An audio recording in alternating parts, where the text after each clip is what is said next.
Greetings and salutations. Welcome back to the Tune Up. Hope you're doing great. Hope everything is going good in your life and more. Now today, I'm getting to a very controversial artist. I'm getting to a very hot commodity in the music scene. I'm going to keep it very positive. I'm going to keep it very unbiased.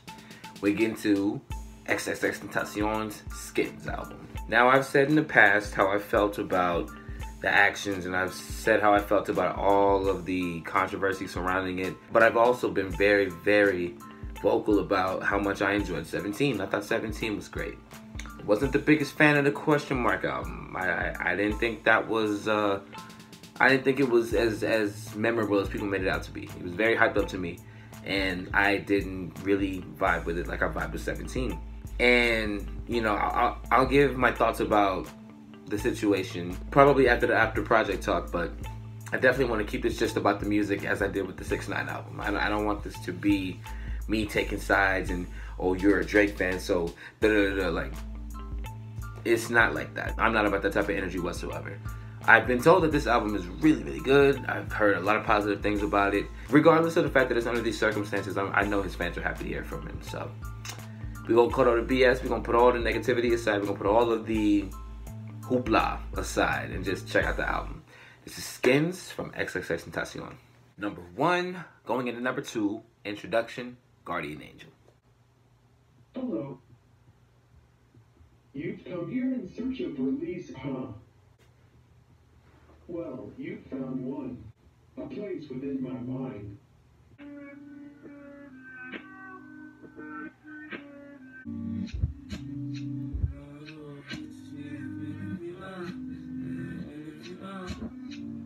The whole thing in reverse? What it feels like, what it sound like, what it's truly at the essence, sharp teeth in the chest, cancer all in the breast of the beat and the bruise. Feeling like a pawn to the greed of these fools, but I never been a piece of the evil in the womb, or the key to the chest when my mind sluts. And the love in my heart is a cancer, and I spread it through the world as an answer to the cries of the dead and the vanquished. In different pains, couldn't see when you ain't cry. I guess some of the lost words. Really interesting choice to throw Jocelyn Flores all in reverse and then just rap over it.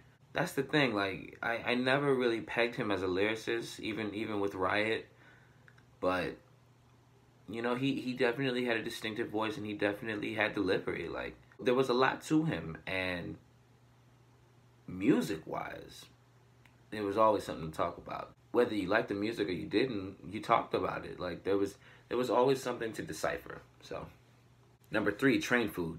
Told myself to get better, no clue what there was next to me. Remember there was people walking, talking in the distance. I was dressed for winter weather, but the summer rays were kissing me. Had no weapon, I'm guessing his hands were just enough for me. Was no question, I'm guessing he laughed just at the sight of me. I was lost, and there he was. His presence was alarming. As he approached, was casual. We talked about self-harming. He told me, kid, you shouldn't be walking on your own. He smiled and laughed and pat my back. He asked, how far are you from home? I said, maybe 30 minutes. You ever woke up on a train track when the motherfucking clothes on? That before you watch, you pray to God, but ain't no response. The scream on, the scream on.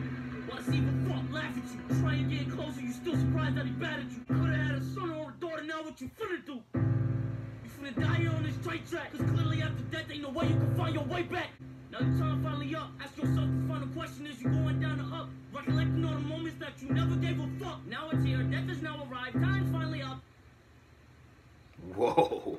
Dare I say that was kind of shades of Eminem right there. The vocal change and the weird little delivery. That's definitely reminiscent of how Eminem used to deliver, like, very polarizing lines, for a politically correct term. Like, when Eminem used to really be descriptive, key example, the Guilty Conscience verse. He would definitely change the pitch in his voice when he would talk about the actions being done in the song. So that was a pretty cool little tidbit to put in the song.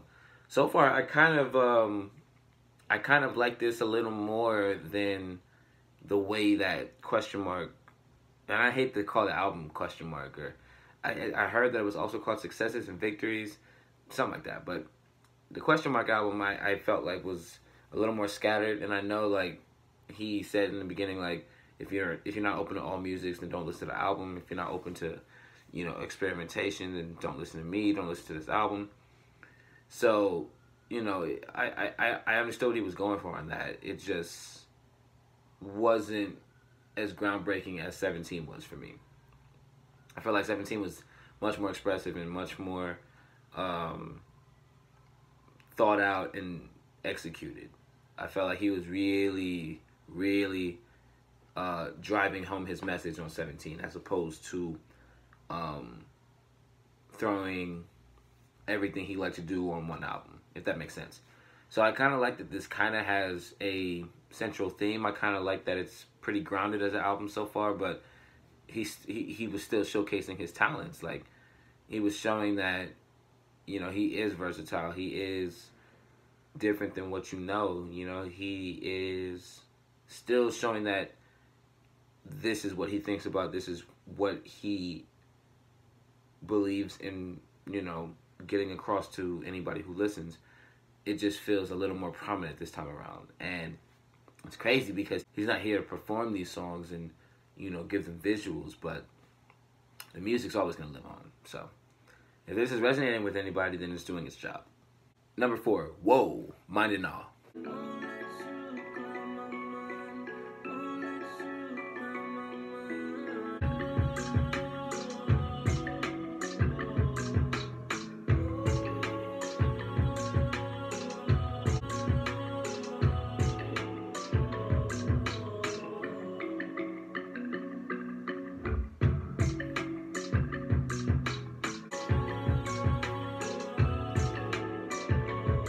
I kind of like the alternative nature. I kind of like the tribal sound.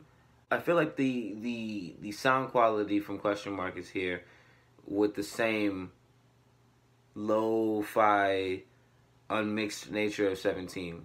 It's kind of like a blend of the two projects, but done a little more neater, I guess, a little more concise, which is interesting because I really liked the way that 17 was constructed.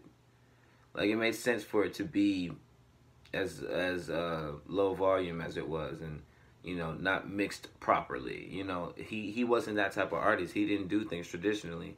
So I feel like that album is always going to represent the best of him and what he really brought to the table. Not saying that this isn't doing that either. I just feel like this is later on when he's had a chance to reach everybody and a chance to really, really try things as an artist and someone who's now seasoned in making music. And I know I'm speaking presently, and if that's offending anybody, I really do apologize. But it is cool to see this follow the last album. Like, as expressive and creative as that was, I kind of liked how zoned in this album is so far. So, it's cool. Number 5, Bad. I believe this was the lead single. I remember hearing about this getting leaked and this leading to this album. I actually wasn't a fan of this song. I didn't really care for it. And, you know, I'm trying to be easy. I'm not trying to just bash because this isn't my guy. But I definitely felt like it was a weaker song of his. But I know a lot of people were, happy to get some posthumous music, and I know a lot of people were looking forward to that. So, first listen, I didn't really love it. Second listen, I still didn't like it. So, this track isn't really for me. It's not really hitting for me. It's not really vibing for me, but it made for you. If you haven't heard it, here's a little bit of it for you.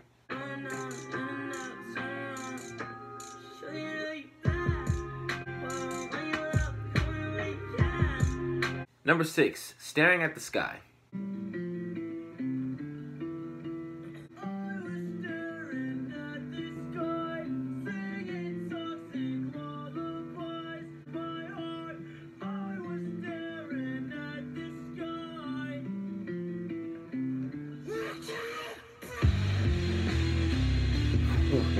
What?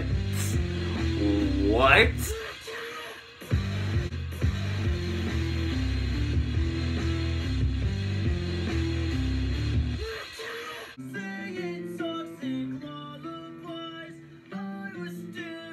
For all of my emo subs, for everybody that I know that loves emo music and screamo music, there you go. Alright, this is the one. This is the one I heard about. I haven't heard this track, but I've heard people talk about it. Number 7, 1 Minute, featuring Kanye West and Travis Barker. So much hate at the top, it's a lonely place. When you find out the ops ain't the only snakes. Pulling face,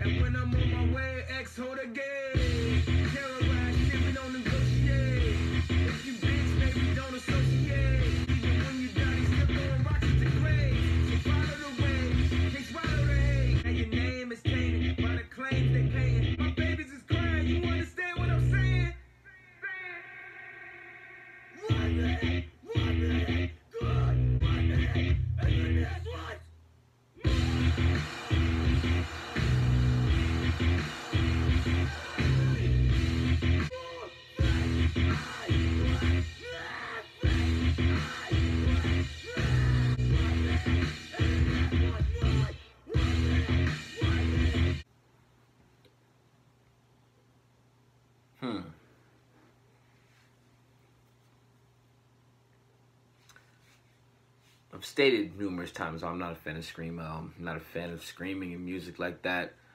It's a very hit or miss thing for me, but definitely more on the miss side than hit. It rarely hits for me, rarely. I've said this on occasion. Wasn't crazy about the other screamo record on the Question Mark album either. I really like. I usually love when Travis does drums on songs. That one definitely missed me, and I hope that doesn't make me seem close-minded or anything, but I didn't enjoy that at all. And especially after seeing so many people talk about it, I'm kind of let down. Usually when I say a melody is dirty, I like it because like there's some like grit to it. There's some funk. There's an essence to it that makes it ride, but I just didn't like it. I didn't like the melody. I didn't like the drum pattern. It sounded pretty rugged, and I get that that's his sound. I get that's what they were going for, but I don't know. I really do like some of the lines on here. A lot of what Kanye said was really, really true, really resonated with me. The world only knows you for your worst mistakes. You know, that was really crazy because for a lot of celebrities, that's true, you know. But maybe I'll try it again. Maybe I'll give it another listen. Maybe I'm missing it first listen. Maybe it's just not hitting with me first listen. I don't know. But for right now, how I'm feeling about it, I wouldn't go back to that one. That's not one that I would play again. Like I said, I didn't like the other screamo track off of the Question Mark album, so I'm not really feeling this one either. But yeah, I'm let down by this one. Coming up on the last bit of tracks, number 8, Difference, interlude. If I could buy you red, care about the distance. Girl, I'd be different. Give a fuck about the distance. This melody is wild.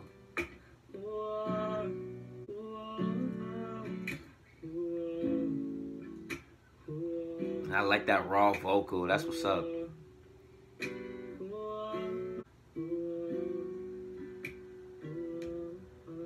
Yeah, let's play it back.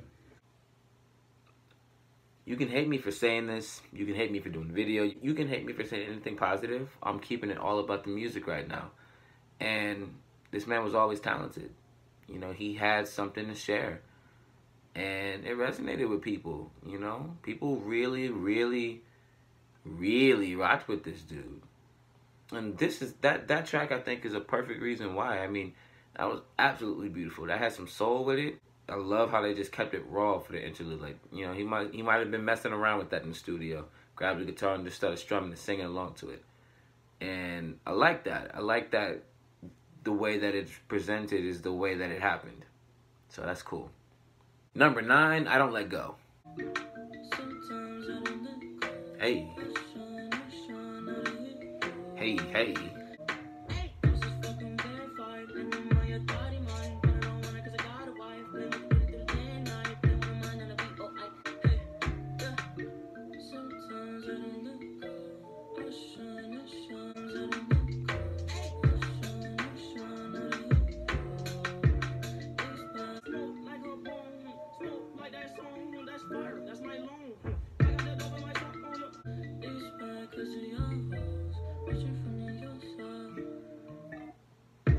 And lastly, number 10, What Are You So Afraid Of?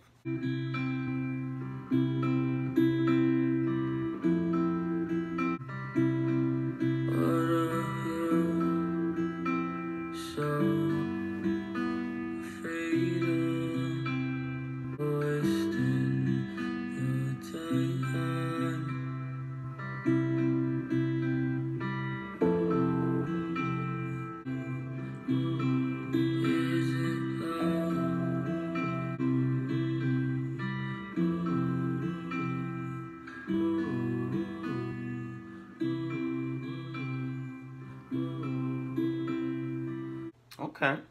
Alright. Decent closer. Definitely reminded me a little bit of Dead Inside. Reminded me a little bit of Everybody Dies in Their Nightmares reminded me a little bit of Revenge. My favorite closer, though, is Ayala. I think Ayala is absolutely beautiful. Again, get mad if you want. I'm strictly talking about the music. I really, really thought Ayala was just gorgeous. Hate that it was so short, but I'm seeing that was kind of the format with a lot of stuff. Yeah, I'm kind of mixed on Skins, but I definitely can see that this will be healing for a lot of people that do miss him and are very, very hurt with everything going on. So I'll talk about it. Let me talk about it for a little bit. Let's get into the After Project talk. After finishing Skins from the late Xxxtentacion, the biggest problem I think with the album is that it really just came and went. And I think that has something to do with the runtime of it just being 20 minutes. But I feel like it's lacking the impact that 17 had. And I don't say that to discredit the work that was put in. I just feel like the material isn't as lasting. Like I said, Bad I don't think was a strong release. I didn't think it was a strong single. I know people really like that song, but for me, you know, even when I was trying to ignore 17, Jocelyn Flores and Everybody Dies in Their Nightmares was everywhere. So, you know, songs off of 17 were definitely inescapable, and I feel like mainly that was because it was his first release to the world, besides, you know, Look at Me blowing up the way it did. But his first body of work, I feel, really set the tone for everything, because we hadn't had something like that in a while. We hadn't had something emotional like that and something as honest as that. I feel that the quality that the Question Mark album had was displayed here, and the structure of 17 was sought for. I just feel that it's not going to leave as much of an impact as 17 did. And I really like the singles from Question Mark. Moonlight I think is great, and Sad is cool as well. But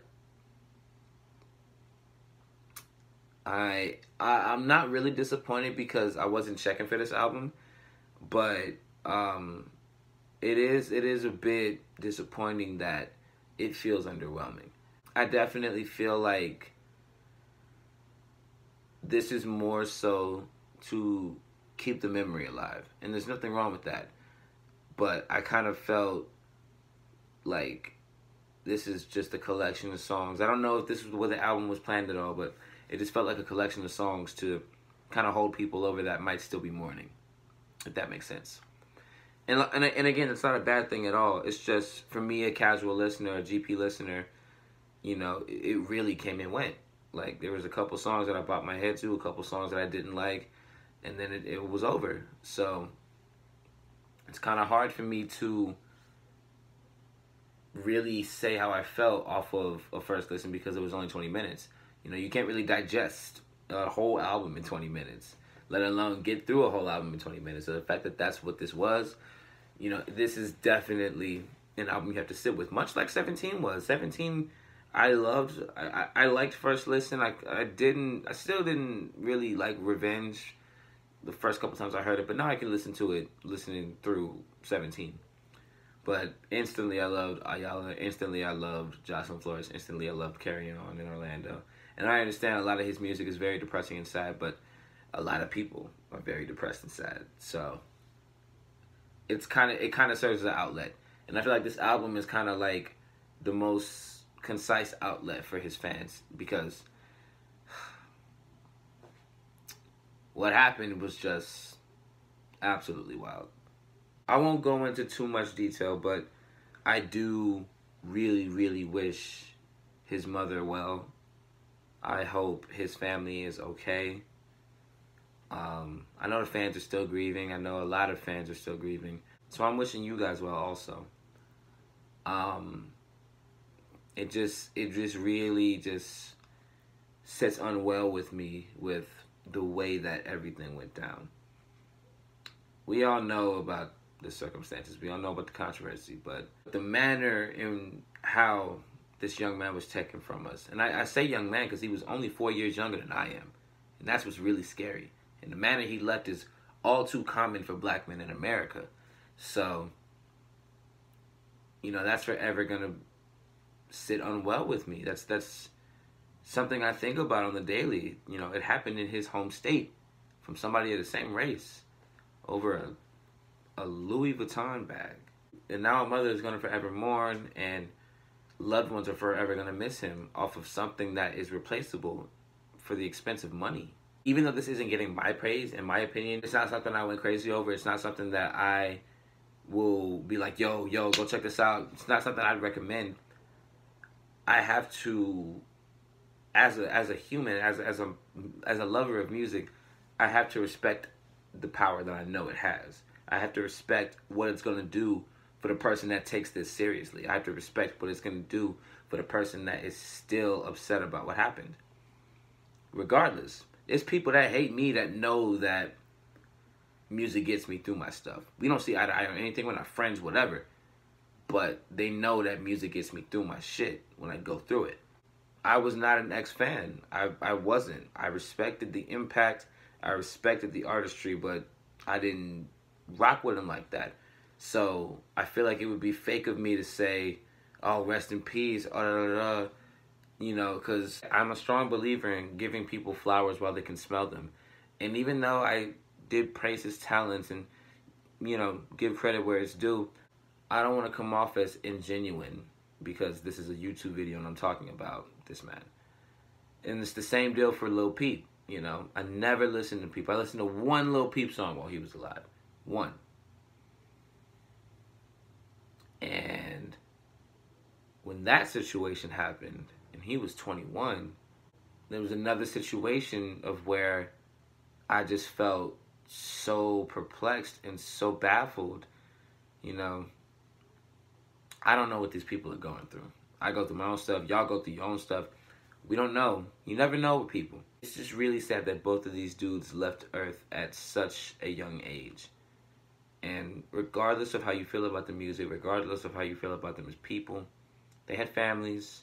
They left families behind. They left loved ones behind. And also, they left fans behind. And, you know, fans are crazy. They'll go to the ends of the earth for you.